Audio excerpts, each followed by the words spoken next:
Hola, buenas tardes. Muchas gracias por estar aquí. Bueno, esta es la segunda sesión del Seminario Permanente de Corpus Discursos de Humanidades Digitales. El grupo de investigación que está conformado por la maestra Guadalupe Huerta, que está aquí presente, que es su maestra de la mayoría de ustedes. El profesor Jorge Lázaro, el doctor Jorge Lázaro, que está enfermo y no pudo venir hoy, y la maestra Adela, que tampoco pudo venir ahora, pero estamos aquí nosotros, ¿vale? Entonces, bueno, pues primeramente quiero felicitarnos por haber abierto este espacio en el grupo de investigación, principalmente en el Colegio de Antropología Social, porque es un tema, pues meramente, o pareciera que es un tema meramente histórico, esto del análisis paleográfico. Quizá algunos de ustedes pues nunca se han acercado a un documento histórico, pero lo interesante es que se está presentando esta conferencia en el Colegio de Antropología. Y una cosa que yo creo, y que también es una cosa por la que estamos apostando en este grupo, es por la inter, multi, trans, o como quieran llamarle, disciplinariedad. Personalmente a mí me parece que la fragmentación del conocimiento que se dio a partir del siglo XIX con la especialización de disciplinas, y luego en el siglo XXI con la subespecialización, pues lo único que ha hecho es que los intelectuales de cualquier tipo de rama hemos quedado sin poder hablarnos, ¿no? Y me parece que un poco siguiendo la línea de los grandes pensadores renacentistas, pues en realidad el intelectual tiene que no saber de todo, ni tampoco saber un poquito de todo, sino saber de qué manera una cuestión política se entrelaza con una cuestión científica y es a su vez con una cuestión cultural, etcétera, etcétera, ¿no? Entonces, bueno, pues en este sentido yo estoy súper contenta de presentar a Gonzalo, es el maestro Gonzalo Castañeda Mercado, y quiero decir que personalmente también me da mucho gusto porque Gonzalo fue de la segunda generación de mis alumnos que salieron en la primera vez que yo di clases en universidad, que fue justamente en la Escuela Nacional de Antropología e Historia, y en ese momento yo daba una materia que se llamaba Estudios Culturales sobre el Demonio, y fue una materia súper interesante porque, bueno, además de que ahí había, de hecho había algunos arqueólogos en la materia, había obviamente historiadores, etnohistoriadores, fue una materia de un análisis muy duro porque enfrentarte a lo simbólico, pero desde el punto de vista antropológico y desde el punto de vista histórico, pues es un reto, ¿no? Y a lo mejor puede sonar como muy chusco que cómo se abre una materia sobre estudios culturales del demonio en una universidad. Bueno, hoy tenemos materias de agricultura sustentable, ¿no? Es la subespecialización. No sé si me explico, ¿no? Entonces, en este sentido, la pregunta por lo simbólico y por el documento que nos puede hablar de lo simbólico, a pesar de que obviamente cuando nosotros escribimos no estamos dejando ahí todo nuestro ser, eso es, yo considero, el maridaje más espectacular entre la historia y la antropología. Yo me considero una historiadora cultural y justamente la historia cultural parte de eso, de cómo la antropología y la historia, con sus técnicas, con sus filosofías, con sus metodologías, toma herramientas de la otra, y entonces podemos hacer algo así como esa materia de estudios culturales sobre el demonio, ¿no? Entonces, en este sentido, pues me alegra muchísimo que Gonzalo esté aquí. Y bueno, pues lo voy a presentar. Gonzalo es licenciado en etnohistoria por la Escuela Nacional de Antropología e Historia. Tiene una maestría en historia y etnohistoria, también por la ENA, y actualmente es doctorante, ya merito se titula. Voy a hacer su sinodal, y quiero decirle públicamente que es la primera vez que voy a hacer sinodal también, o sea que les presento al hombre que me ha estrenado varias veces, ¿no? Claro, es así, ¿no? Y bueno, una cosa importante es que Gonzalo prácticamente durante ¿cuántos? ¿4 años? ¿5 años estuviste en la Generación? 4. Durante 5 años estuvo trabajando en el Archivo General de la Nación, que bueno, pues para quien no lo sepa, pues prácticamente es la segunda casa de un historiador en México, ¿no? Y, porque ahí está pues toda bueno, no toda, pero está mucha documentación del periodo novohispano, del siglo XIX, etc. Y está también documentación importante, por ejemplo, sobre la Guerra Sucia en el siglo XX, pero el CISEN no nos deja verla, ¿no? Entonces, bueno, pues les voy a presentar a Gonzalo con la ponencia titulada Análisis y estudio del documento, paleografía y archivística aplicadas en la investigación histórica. Gracias, Gonzalo. Bueno, pues antes que nada quiero agradecer a él y al equipo, al comité organizador de este evento por haberme invitado. Y pues bueno, voy a dar inicio con la ponencia. Primeramente vamos a definir qué es la archivística y qué es la paleografía. La archivística es la disciplina, la ciencia, dependiendo a quién le pregunten, va a ser catalogada como ciencia o como disciplina, que se va a encargar de la correcta clasificación de los documentos, y entiéndase por documentos toda clase de escritos en cualquier soporte. Por ejemplo, tenemos que la archivística define 3 tipos de archivos: el archivo de trámite, el archivo de concentración y el archivo histórico. Estos están regulados por la Ley Federal de Archivos, y se supone que cada dependencia del gobierno tiene que tener estos 3 tipos de archivos. El archivo de trámite es aquel en donde se van a concentrar los documentos de uso cotidiano de la unidad administrativa. Cuando ya se clasificaron esos documentos, se hace una primera valoración documental. Una valoración documental es decir, este documento sirve, este documento no sirve, y en esa primera depuración se va a hacer una transferencia a un archivo de concentración. Ese archivo de concentración va a contener todos los documentos que ya fueron depurados en el archivo de trámite y aquellos documentos que van a ser consultados esporádicamente. Después de ahí se hace otra valoración documental y se vuelve a decir, este documento sirve, este documento no sirve, y los documentos que se consideren con un valor histórico van a ser trasladados a un archivo histórico, en este caso el Archivo General de la Nación. Para todas estas valoraciones documentales, las unidades administrativas de las dependencias y entidades del gobierno tienen que contar con un permiso, un visto bueno del Archivo General de la Nación. Entonces, ¿por qué les digo esta importancia de la archivística y de los archivos? Por esto, por la valoración documental.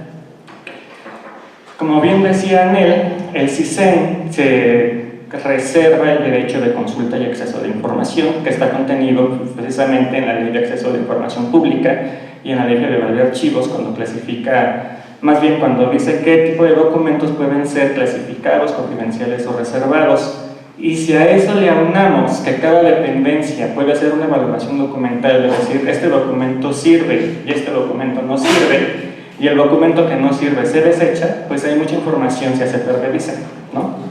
Entonces, ¿qué documentos contendrán los archivos del futuro? Imagínense, con toda esta valoración documental de decir, este documento no sirve, ¿qué tipo de documentos que se consideran subjetivamente por el archivista sí sirven? Y dejen ustedes la subjetividad del archivista, sino las necesidades o las conveniencias políticas y económicas de las dependencias, ¿no? ¿Qué documentos son considerados como que sí sirven?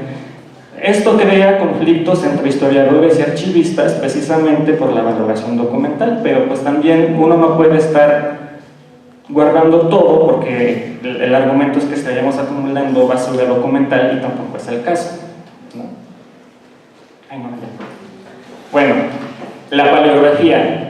La paleografía se puede, bueno, igual, dependiendo a quién le pregunten, puede ser ciencia o disciplina que se encarga de la escritura antigua, pero se divide en 3. La de lectura, la de análisis, y hay quienes lo comprenden como ciencia de la cultura escrita. Una paleografía de lectura pues solamente se encarga de eso, de saber leer la escritura del pasado. Una paleografía de análisis contendría un informe detallado sobre, no sé, sigilografía, datilografía, comicología, diplomática, heráldica. Y como ciencia que se encarga del conocimiento de la cultura escrita, pues es más bien un tipo de antropología cultural o historia cultural, una cosa así, una antropología histórica o una historia cultural. Y la paleografía va a auxiliar a la archivística, a la historia, a las ciencias sociales y a las humanidades. Nosotros comprendemos a la paleografía solamente como una herramienta X, o sea, como que no le damos el justo papel que tiene en la historia y en la labor del historiador, ¿no? Y en este caso, no solamente del historiador, sino también incluso de los antropólogos, como bien decía él. Los documentos del pasado contienen, pongamos el ejemplo, no sé, las crónicas de los frailes o los cronistas del siglo XVI, tienen información detallada sobre la vida cotidiana o algunos aspectos religiosos, económicos, políticos del siglo XVI de los indígenas. También tienen descripciones de fiestas, yo qué sé. Esas lecturas, esos documentos pueden servirnos como un tipo de etnografía que alguien hizo en el pasado, y el antropólogo puede leer esos documentos como si fueran una etnografía. Entonces esos documentos pueden ser releídos y reinterpretados con una mirada de etnografía histórica. Tiene sus asegúnes, sí, pero también la etnografía.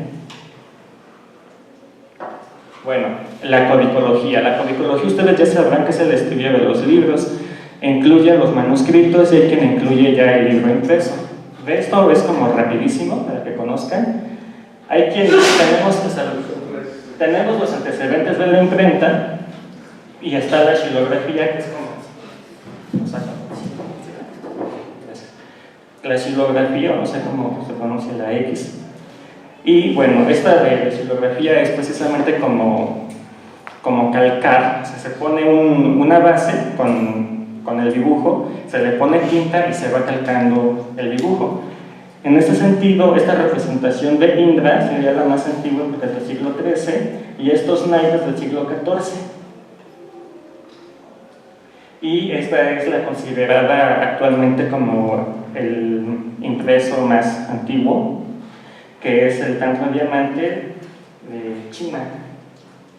Y tenemos, bueno, hay que diferenciar también los soportes escriturales. Tenemos que antes, bueno, se escribía en papiro, luego está el pergamino y ya finalmente el papel. Aquí tenemos cómo este señor está haciendo su escritura a mano, y por ejemplo aquí tiene hasta sus tintas, ¿no? La pluma. Él está ocupando lo que es un rollo, pero ya también le tiene códices. Cuando escuchamos la palabra paleografía, nos imaginamos que y códices y libros antiguos, nos imaginamos siempre a los frailes escribiendo y transcribiendo y a una sociedad que sabía leer y escribir. Pues no es así. No existía lo que se conoce ahora como técnicas de lectoescritura, y quien sabía escribir no necesariamente sabía leer, o sea, no porque estuviera escribiendo el libro sabía leer, a veces solamente eran copistas, como quien está copiando un dibujo, ¿sí? No necesariamente tenían que leer, y viceversa, quien sabe leer no necesariamente tiene que saber escribir. Los instrumentos del amanuense son la pluma, que está aquí, el raspador y las tintas. El raspador era como la goma, cuando se equivocaba, raspaba y ya con eso se corregía.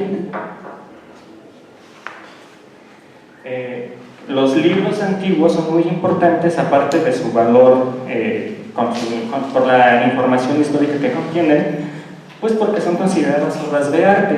Vean aquí toda la técnica de dorado, o sea, todo esto es oro, ¿no? Las imágenes que tenían las letras. En general, los libros antiguos son considerados en conjunto como piezas artísticas por todo el trabajo que se requiere. Ahora, tomemos en cuenta que no cualquiera puede pagarse un libro, ¿no? Entonces, el libro siempre es un producto caro, y si es de lujo, como estas que son hasta de oro y con colores, pues es todavía más caro. La invención de la imprenta vino a suponer pues un avance en la generación de textos, y tenemos los primeros antecedentes en China con Bi Sheng en el siglo XI, que él ya empleó un tipo de máquina, un tipo de imprenta de tipos móviles, que sería este, y tenemos, bueno, pues la imprenta de Gutenberg en el siglo XV, que aquí está, ¿no? En esta imagen. ¿Cómo funcionaba la imprenta de tipos móviles de Gutenberg? Bueno, pues se pone aquí los tipos, pero las letras y los caracteres son individuales, o sea que todo el texto se va a poner letra por letra aquí, luego se va a poner la tinta con estos instrumentos, se va a barnizar, se va a poner encima la hoja, se va a tapar, y con este mecanismo de palanca, que es como creo que ahí trituraban uvas para hacer los vinos, pues ya con eso se quedaban impresas las letras. Pues entonces un texto que se tardaba 2 años, pues te tardas, no sé, un ratito en imprimirse. Ahora, nosotros tenemos ideas muy locas sobre la imprenta, ¿no? Muchos anacronismos respecto a la imprenta y los manuscritos. Por ejemplo, en sus inicios, la imprenta no significó un medio de comunicación masiva, no había muchas imprentas y no todos podían costearse un impresor propio. Tenemos la idea de que ya está la imprenta y órale, todos tienen acceso a libros, y no es así. O sea, esa es una idea romántica que tenemos y muy equivocada. La segunda, no significó el paso de la población europea de las tinieblas medievales a las luces del Renacimiento. Imprenta no es sinónimo de educación ni de acceso a la cultura, además no todos sabían leer. Este es otro anacronismo, otra idea equivocada que tenemos, o sea, pensamos que ya con la imprenta todos se alfabetizaron o no sé qué palabra ocupar, y bueno, pues tampoco es el caso, ¿no? O sea, hasta el siglo XIX había gente que no sabía ni leer ni escribir, y hasta la actualidad, ¿no? Bueno, sí, es que la educación. Bueno, los libros impresos no pudieron competir al principio con la tradición oral ni con las bibliotecas llenas de códices manuscritos. La imprenta no significó el acceso a las masas de los títulos impresos. O sea, igual, no porque haya aparecido la imprenta quiere decir que pasaron de moda o se dejaron de ser manuscritos. Una tradición tan arraigada no va a desaparecer. Ah, sí, hoy se inventó la imprenta, mañana ya todos. O sea, no. Todavía se va a requerir de los servicios de los amanuenses y de las caligrafías tan trabajadas que ellos tenían. Y finalmente, esta que es como la más debatible de todas, que no existen los incunables americanos. Un incunable es aquel libro que se considera nuevecito, recién salido de la invención de la imprenta, ¿no? Y hay quienes dicen que cuando llegó los incunables americanos es cuando ya llegó la imprenta a América. Pero bueno, o sea, estrictamente hablando, pues esos no pueden ser considerados incunables porque ya tiene mucho rato de la invención de la imprenta occidental. O sea, eso está como muy debatible dependiendo de qué perspectiva lo puedan ustedes interpretar. Bueno, usos y efectos de la imprenta en el Viejo y Nuevo Mundo. En el Viejo y en el Nuevo Mundo, la imprenta sirvió pues para, sobre todo, piensen que es una sociedad católica en el siglo XVI. Y piensen también en el contexto de la Reforma Luterana. Entonces la imprenta va a significar un acceso, sí, a que la población tenga acceso a un tipo de información que antes estaba reservada, pero tampoco es un medio de comunicación masiva como creemos normalmente.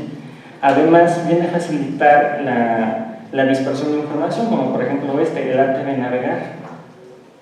O tenemos, por ejemplo, que los humanistas, que tenían ideas un poco, a lo mejor liberales para el contexto de la época, ellos en vez de imprimir sermones y misas y la Biblia y etcétera, ellos favorecieron la impresión de los clásicos grecolatinos, como este ejemplo, que es los epigramas de Marcial.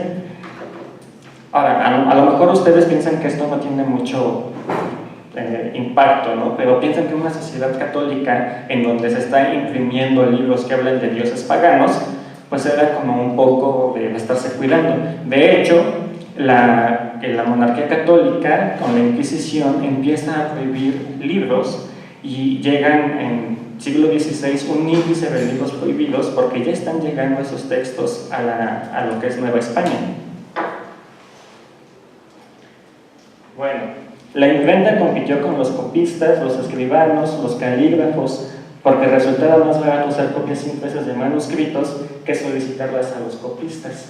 Eso sí es verdad, pero tampoco les digo, tampoco es que haya desaparecido la tradición de la noche a la mañana. Además, una de las ventajas de tener copistas pues era la manufactura. Como eran consideradas piezas artísticas, pues no sé, quienes podían costearse este tipo de cosas, por ejemplo los conventos y los particulares, pues podían presumir de que tenían un artículo de lujo.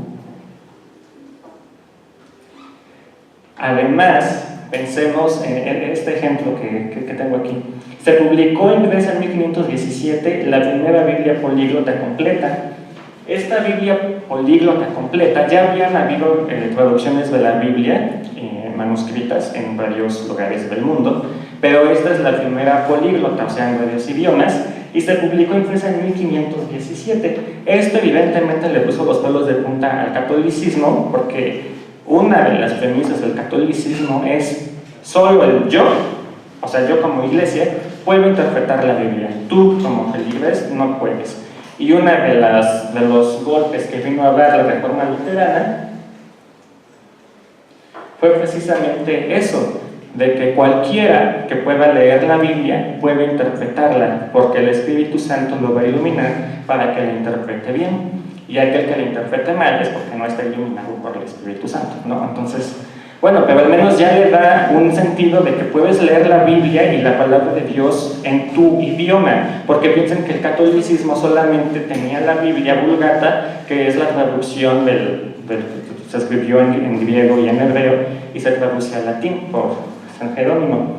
Y bueno, la difusión masiva de los escritos de Lutero en 1520 y ya para 1531 hay un catecismo luterano impreso. De hecho, en Nueva España hay evidencia en el Archivo General de la Nación de un catecismo luterano temprano, pero no sé si ya se pueda consultar. Y obviamente, si ustedes quieren, no sé, dedicarse al estudio de las religiones y rastrear el protestantismo desde sus orígenes, no los busquen en el archivo como protestantes, como luteranos, búsquenlos como piratas. Sí, como piratas. Porque la excusa es atraparlos por piratas y condenarlos por piratas, pero en realidad lo que se está juzgando es que son protestantes, que son luteranos, que son anglicanos, o sea, que son todas las demás religiones que surgieron a partir de esta reforma. De hecho, en siglo XVI muy temprano, hay unos piratas que los atrapan, los atrapan en Veracruz, los llevan a Ciudad de México y según los matan por piratas, pero no, ya después sale leyendo a fondo el documento, pues queda por practicar una religión ajena a la oficial. Luego tenemos la Iglesia Católica, porque la Iglesia Católica también usó la imprenta para sus beneficios, la usó como medio de propaganda fide, o sea, para propagar la fe. Y entonces la Iglesia empieza a imprimir decretos, emisiones papales, y también empieza a imprimir sus catecismos, a imprimir sus misales, y todo el tipo de cosas que se le pueden dar a los feligreses. La Biblia no. El primer impreso novohispano que tenemos es la breve y la más compendiosa doctrina cristiana en lengua mexicana y castellana por Fray Juan de Zumárraga. Fray Juan de Zumárraga es el primer obispo y él dijo enérgicamente: en Nueva España necesitamos una imprenta. Y gracias a los esfuerzos de Fray Juan de Zumárraga es que se supone, porque también allá por Perú y aquel virreinato dicen que ellos tuvieron su primera imprenta. Sí. Pero bueno, hagamos caso que esta fue la primera imprenta americana, y fue la de Juan Pablo, ¿no? Y este es el primer manuscrito, el primer impreso novohispano del que tenemos noticia. Igual de mañana alguien descubre otro, ¿verdad? Pues sí. Luego, el primer impreso del Virreinato del Perú es Doctrina Cristiana y Catecismo para la Instrucción de los Indios y demás personas que han de ser enseñadas en nuestra santa fe. Es que antes ponían unos títulos, híjole, si se quejan luego de los títulos de las tesis, no, o sea, esto se queda corto, ¿no? Bueno, aquí tenemos Ustedes disculpen la calidad de las imágenes, ¿no? Pero es que, bueno, esto está en Archive.org, ustedes pueden meterse, quien esté interesado. Archive.org es una institución que digitaliza muchos archivos, tienen una excelente calidad, pero bueno, también supongo que como la vista es pequeña, también eso influye. Esta es la Mistral de Constancia, que se le atribuye que es como el primer impreso de Gutenberg, o sea, el primer impreso por la primera imprenta occidental, porque ya vimos que la primera imprenta del mundo es la de Vichem. Pero en realidad dicen que a lo mejor esta no fue impresa en una imprenta de tipos móviles, sino más bien con la técnica de la xilografía. Eso está veremos, y es una discusión que tienen quienes se dedican a esos temas. Pero lo que sí es seguro es que la Biblia de Gutenberg es el impreso más famoso, y quizá lo que nosotros pensamos en Gutenberg y pensamos luego en su Biblia. Esta Biblia es la conocida de 46 líneas porque son 46 líneas las que puede imprimir su imprenta, ¿no? Y es una obra de arte. ¿Por qué? Porque deja el espacio para las letras que iban en color rojo y para las letras capitales o capitulares. Estas letras, que son como las de cuentos de hadas, se hacían a mano. Entonces, o sea, sí se imprimían en tipos móviles, pero mucha de la manufactura, más bien pues es hecha a mano, ¿verdad? Porque es manufactura, pero mucha de la producción del libro es hecha a mano, como por ejemplo esto, ¿sí? O sea, todavía la gente, si tú le entregabas un impreso, digamos, a blanco y negro, pues decían, ¿esto qué? Porque estaban acostumbrados a estas cosas, o como lo que vimos anteriormente, ¿se acuerdan que estaba en dorado, con colores bien bonitos? Entonces, la Biblia de Gutenberg combina los beneficios de la impresión con los beneficios del arte de hacer un libro. Ahora, el Archivo General de la Nación tiene un texto que es el más antiguo del país. Bueno, según el Archivo General de la Nación, porque también habrá archivos que digan que ellos tienen documentos, ¿verdad? Dice, comentarios, por ejemplo, en la biblioteca la del centro, la biblioteca palafoxiana, tiene una copia de unos textos de Copérnico, ¿no? O sea, también son una joya, digo, son como más recientes, pero son una joya, y están virtuales. Ustedes pueden meterse a la página de la biblioteca y consultarlos, ¿no? Bueno, el texto más antiguo resguardado en el Archivo General de la Nación son los comentarios del Apocalipsis de San Juan por el Beato de Liébana, mediados del siglo XIII. Y uno dice, ¿cómo tenemos un documento del siglo XIII cuando los europeos llegaban en el siglo XVI? Pues quién sabe, ¿no? Alguno lo trajo y pues ahí está, ¿no? Y aquí está. Ustedes lo pueden encontrar digitalizado en la página del Archivo General de la Nación. Se meten en la guía general y teclean pues más o menos este título, ¿no? Les va a salir el cuadro de clasificación y viene un apartado donde dice ver imagen, le da clic en ver imagen y sale la imagen con una pésima calidad de digitalización, pero bueno, está la imagen. No se puede leer, yo te traté y a lo mejor yo estoy muy ciego, pero yo no pude leer lo que decía. También a lo mejor es por el documento, a lo mejor ya también está muy viejo, está muy tratado y fue lo mejor que pudieron hacer con la digitalización. Que también ese es otro de los problemas con los archivos. Según la Ley Federal de los Archivos, pues los archivos históricos tienen que tomar las medidas necesarias para poder conservar sus archivos, o sea, sus documentos, y tener mejores tecnologías digitales para el acceso a la información. En este caso, promover la digitalización de los archivos. Lo malo es que a veces muchas digitalizaciones pues son malas por la digitalización, y a veces son malas porque ya el documento pues ya es ilegible de por sí. Entonces pues si tú quisieras consultar este documento en original ya no puedes, porque ya está prohibido por los lineamientos del Archivo General de la Nación, sustentado en un capítulo de la Ley Federal de Archivos. Y en todo caso pudieras consultarlo emitiendo un oficio y que te respondan. Y ese es el problema que se tiene actualmente con el ramo de Inquisición. En Inquisición todo está digitalizado, pero ya no te dejan consultar el documento físicamente. Como ya está digitalizado, te dicen vete a la sala de consulta y ahí lo consultas en la compu.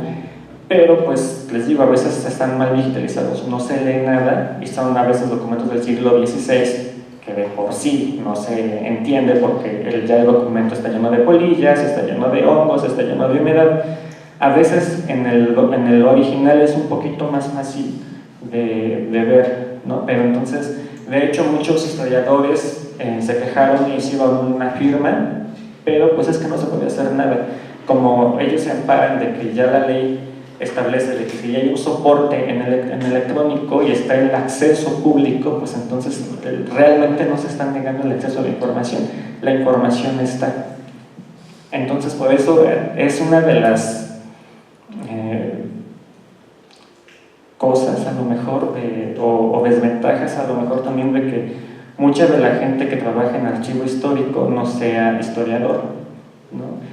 Y es que al historiador no le enseñan archivística y al archivista a veces no le enseñan la sensibilidad histórica, ¿no? Entonces es un problema realmente. Bueno, tenemos entonces los textos clasificados en manuscritos y en impresos. En manuscritos de acuerdo a su soporte: papiro, pergamino y papel. El pergamino, ya saben, es con piel de animal. Y el papel, tenemos dos tipos de papel. El papel de mejor calidad se dio hasta el siglo XVIII. Después, todo el siglo XIX y para acá es papel de pésima calidad. El papel de hasta el siglo XVIII se hacía con pulpa de trapos. Y háganse cuenta que en una como cubeta ponían ahí toda la ropa, incluso hasta agujetas y zapatos, pero de tela, como que se fermenta el asunto, como todavía se hace hoy muchas veces el papel. Y en un proceso así como complicado se sale el papel con pulpa de trapos. Ese papel es excelente, de hecho ese es el papel que menos requiere en el archivo de menos cuidados. Al contrario, por ejemplo, del papel del siglo XIX, ese papel, si ustedes ven el archivo y le doblan a la hoja, sí, no, se deshace, pero de veras, cáganse cuenta que es como papel estraza, que ustedes lo sacan al sol y ya nada más llegan y le soplan y se deshace el papel. Entonces ese tipo de papel es el que más cuidados necesita en términos incluso de restauración y de conservación. Y ese papel está hecho de pulpa de maderas. Y obviamente en el siglo XIX, con la revolución industrial que hubo, pues empiezan las competencias económicas y bueno, la producción de papel tiene que ser masiva. ¿Y cuál forma de hacerlo masivo? Pues es bajando un poco la calidad de las cosas. Y los impresos pues tenemos por técnica la xilografía y la imprenta de tipos móviles. El papel y las tintas. Un paleógrafo puede ser un perito paleógrafo en asuntos de índole judicial y entonces puede trabajar o ser solicitado por el Tribunal Superior de Justicia de la Federación. Y en ese sentido, el perito paleógrafo tiene que dictaminar si un documento es auténtico o es falso. ¿Cómo va a determinar ese tipo de cosas? Bueno, haciendo un análisis muy concienzudo a través del papel y las tintas. Primeramente, determinar que el papel sea auténtico, papel de trapos, que corresponda al periodo, si es colonial, al periodo colonial, si es posterior, que corresponda al siglo XIX, siglo XX. Luego, las tintas. Hasta siglo XVIII se utilizaban las tintas ferrogálicas. Esas tintas se hacían con sulfato de hierro, goma arábiga y taninos que se obtenían de las agallas de roble. Era todo un arte hacer las tintas. Para anexarle color, pues se utilizaban otros tipos de químicos dependiendo del color que se quisiera utilizar. Las tintas ferrogálicas son conocidas como las tintas asesinas porque con el paso del tiempo corrompen el papel. Y háganse cuenta que se ve el papel como si ustedes agarran una pluma y le marcan muchas veces a la letra, se rompe. Pues eso es lo que le pasa al papel. Entonces, a la larga, por más cuidados, más bien, si no se le dan los cuidados necesarios a ese tipo de papel, las tintas van a terminar por corromperlos y ya no vamos a tener documentos del siglo XVI, XVII y XVIII. Luego, este es el papel del siglo XIX. Vean la calidad, o sea, por aquí no se nota. Este papel es como más gordito al tacto, más pachoncito, un poco más rústico, artesanal, si ustedes quieren. Y este es papel industrial, ese es ya, o sea, a granel con máquinas especializadas. ¿Cómo se hacen las marcas de agua? También para determinar la veracidad de un documento se fijan en las marcas de agua. Uno agarra el papel y lo pone a contraluz y se ve como dibujito. Ese como dibujito se hacía a partir de que estamos haciendo el papel con un relieve, y ese relieve como que adelgaza el papel en esas áreas, es lo que hace que veamos las marcas de agua. Pero ¿cómo determinar por una marca de agua si un papel es del siglo XVI, XVII y XVIII? ¿Por qué?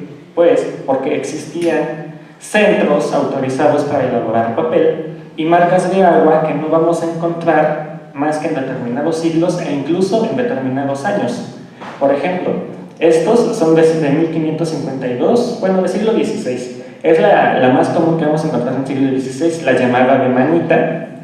Y la primera que se autorizó fue la de manita con estrella, no con estrella, y la de manita con flor. Y aquí tenemos otra papel.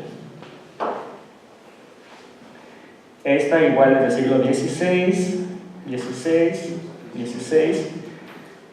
Igual nosotros tenemos que sabernos las marcas de agua o a lo menos tener nuestro catálogo en la mano para determinar en qué periodo se hizo el papel.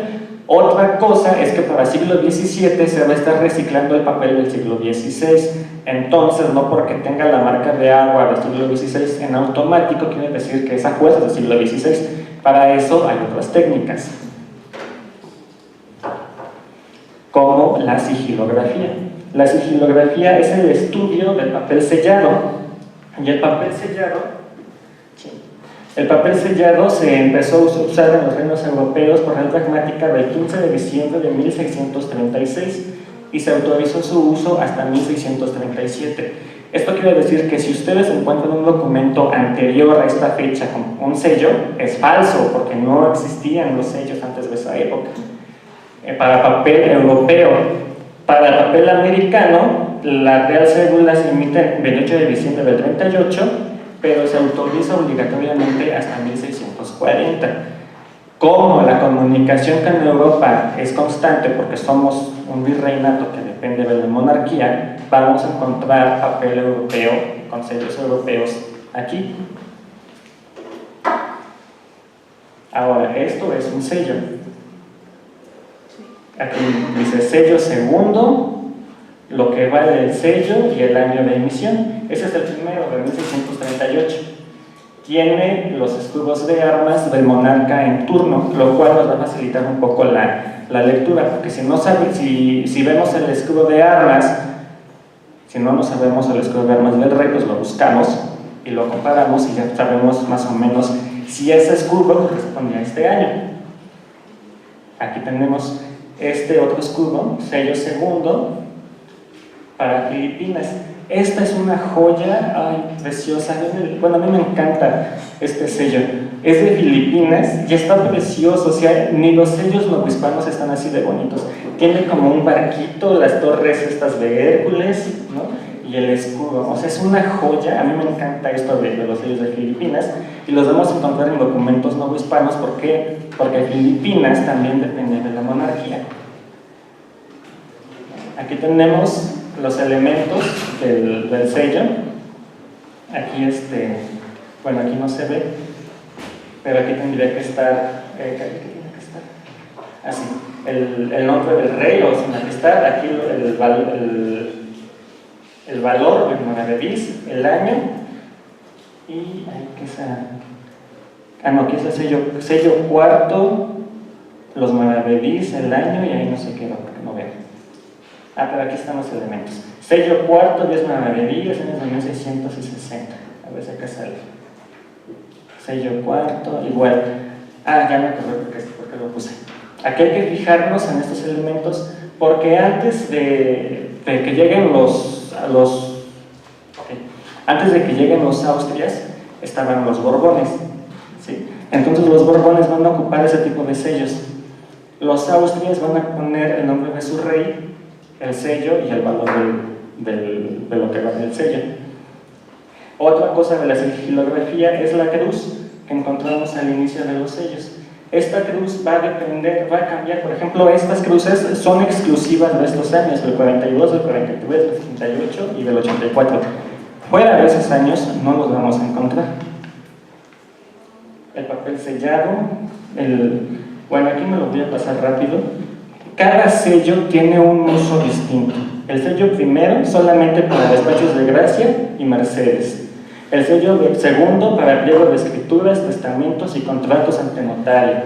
El sello tercero para todo lo judicial y de justicia ante virreyes y chancillerías. ¿Ya se acabó? Ahí está. El sello cuarto, todos los despachos de oficio. O sea que si ustedes encuentran un sello con un uso distinto en el cuerpo, a lo mejor es un poco apócrifo, ¿no? También en sigilografía entran los signos de los escribanos. Los escribanos dan fe y testimonio de lo que está sucediendo en ese documento, y cada escribano tiene un signo que es único e irrepetible y que es dado por el monarca. Entonces nosotros, cuando nos encontremos los documentos firmados por un escribano, tenemos que ver que realmente sea el signo del escribano que estaba en turno para determinar la veracidad o la falsedad del documento.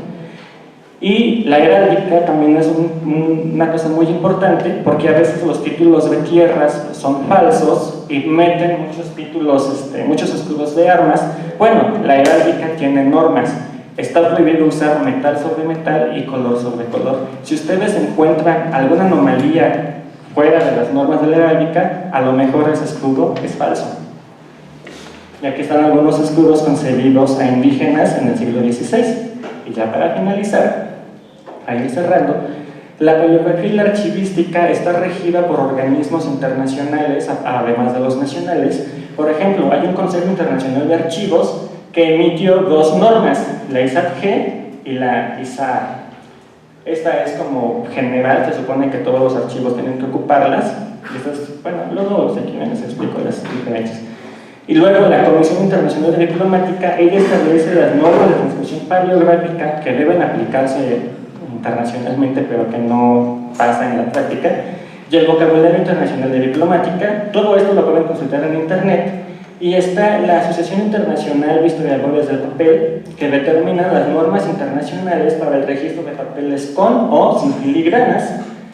Y finalmente, bueno, y entonces, ¿cómo se relaciona la archivística y la paleografía con el quehacer histórico?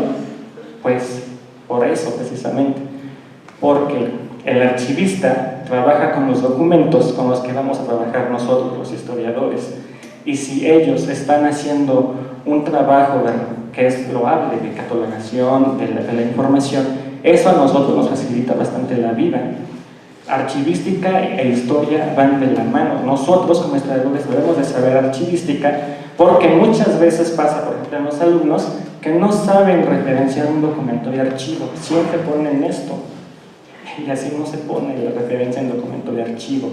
También para que nosotros como historiadores sepamos acceder a los archivos y sepamos aprovechar esos documentos. Y después, ¿cómo se relaciona la historia con la antropología y con otras ciencias? Pues con esto. Un antropólogo va al campo y entrevista a la gente, y a través de lo que saca, escribe sus conclusiones, su etnografía y todo lo que quieran. Bueno, pues los documentos del pasado son algo así. Nos están dando testimonio. A veces, a lo mejor, que ustedes dirán, no es tan exacto a lo mejor como una etnografía, porque está filtrado por una autoridad que los está emitiendo. Ajá, pero la etnografía también está filtrada por los prejuicios y las cosas que el entrevistado quiere callarse porque sabe que vienes a investigarlo. Entonces, tanto la etnografía como el análisis histórico tienen filtros que nosotros como historiadores y antropólogos debemos saber superar. Ahora, una etnografía del pasado a través de documentos sí implica una labor a lo mejor más complicada y de interpretación, porque tenemos que conocer nuestra sociedad actual y tenemos que conocer la sociedad del pasado, y sobre todo no juzgar a esa sociedad del pasado con nuestros prejuicios y con el significado actual de nuestras palabras, porque incluso las palabras significan otra cosa. Y con eso doy por terminar.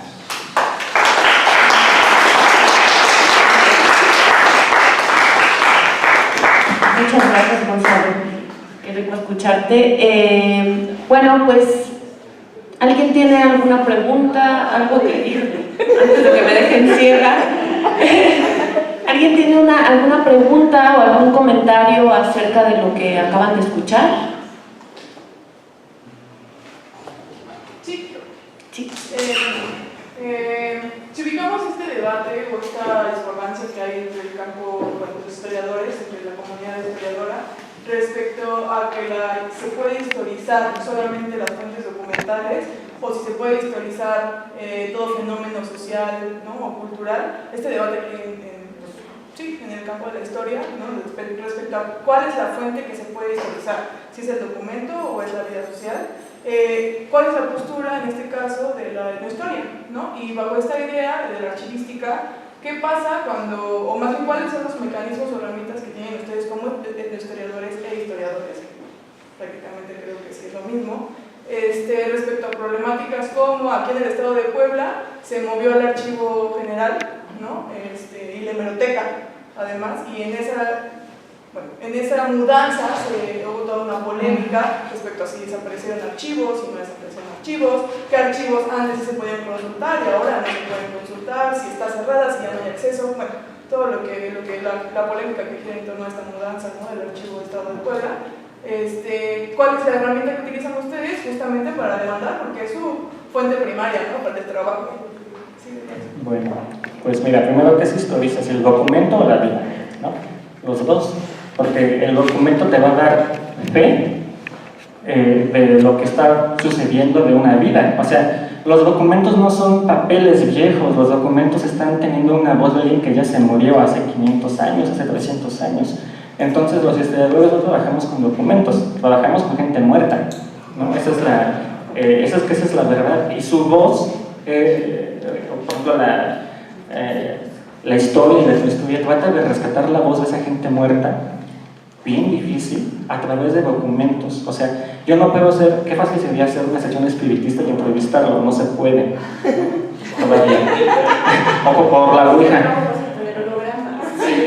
Y aparte de eso, aún que las fuentes que tenemos están permeadas por una institución.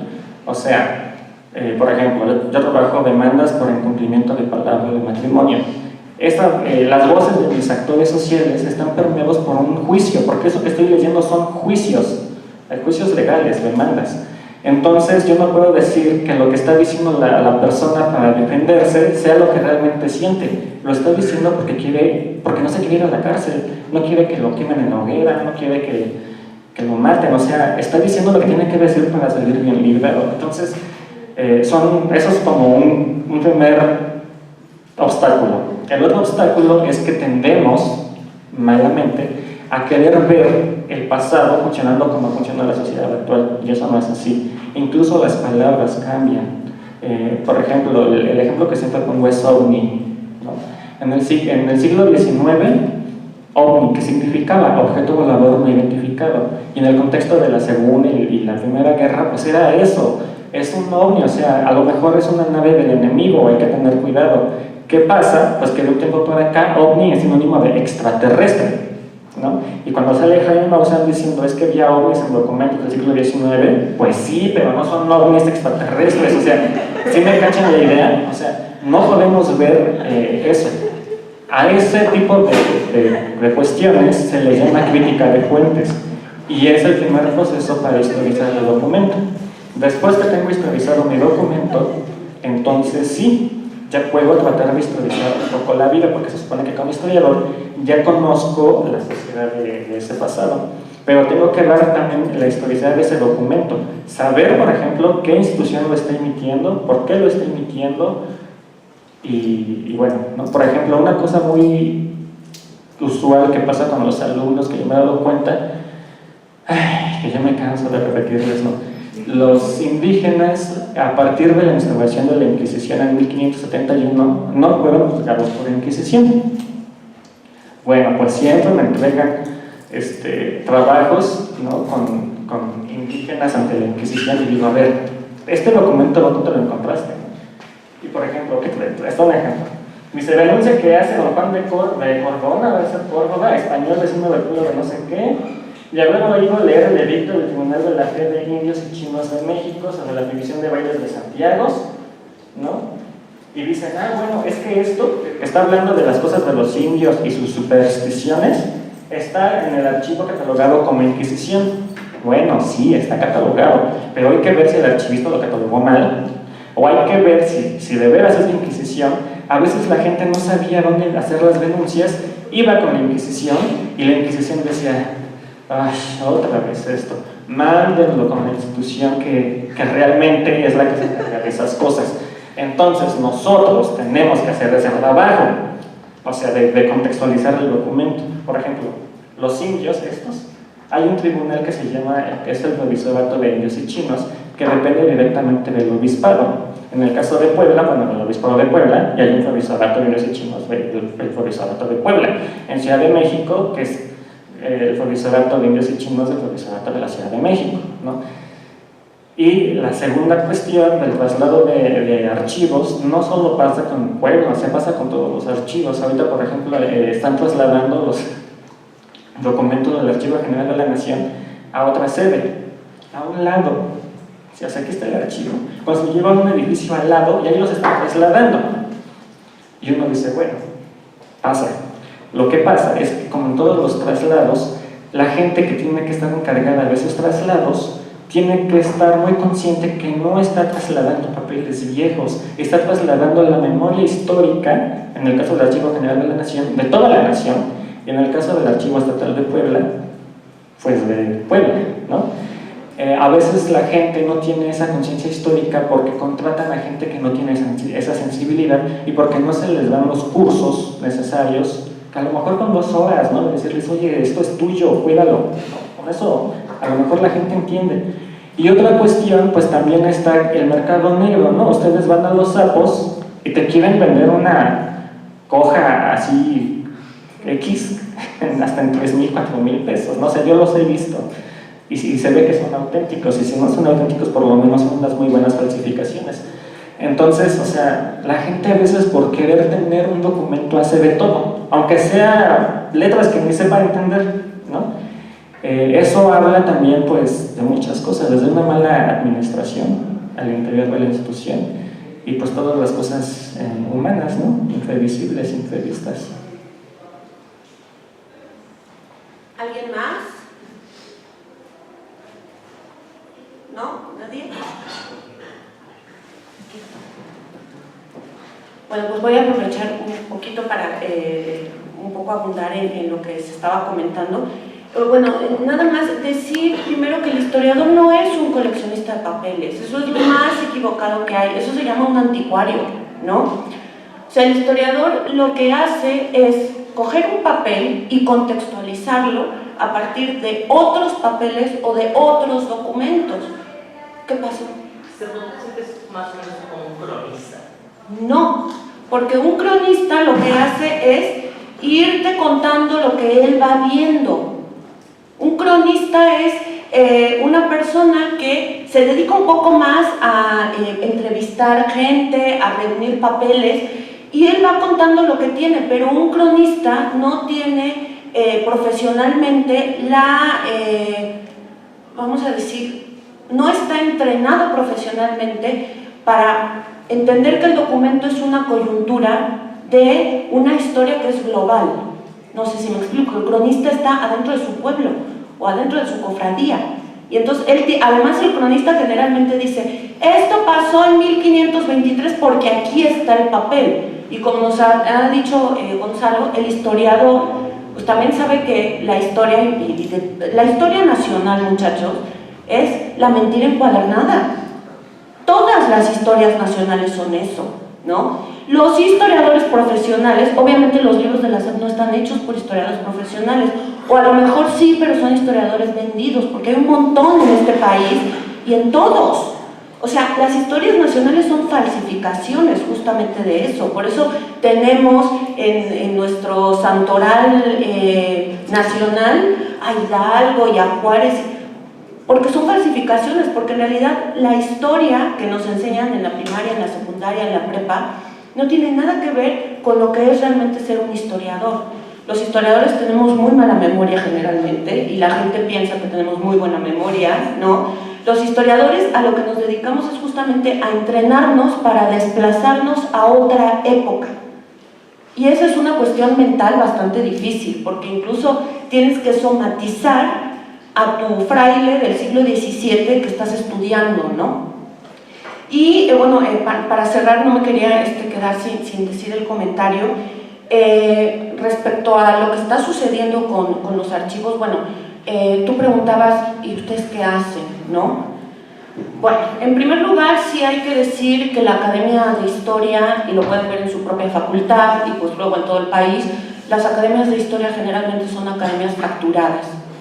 Yo tengo una teoría al respecto, ¿no? Los historiadores somos al final los que contamos de qué manera una sociedad se va a identificar con su pasado. Por lo tanto, los historiadores somos trascendentales. De hecho, por eso nos quieren desaparecer de todas partes, ¿no?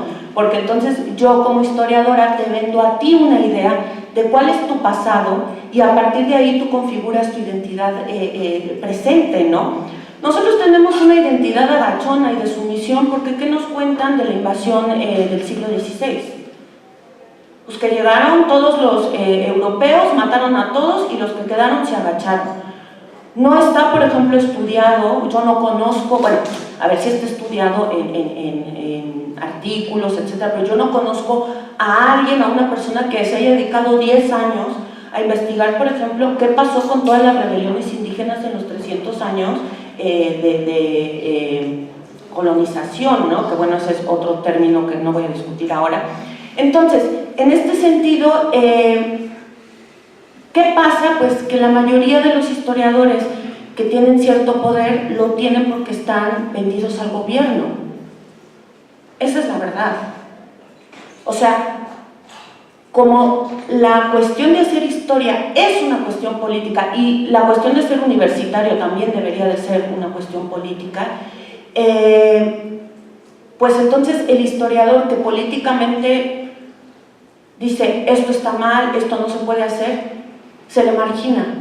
Y entonces tú, el historiador que piensa en Enrique Krause es un mentiroso, ¿no? Y es un regalado al poder.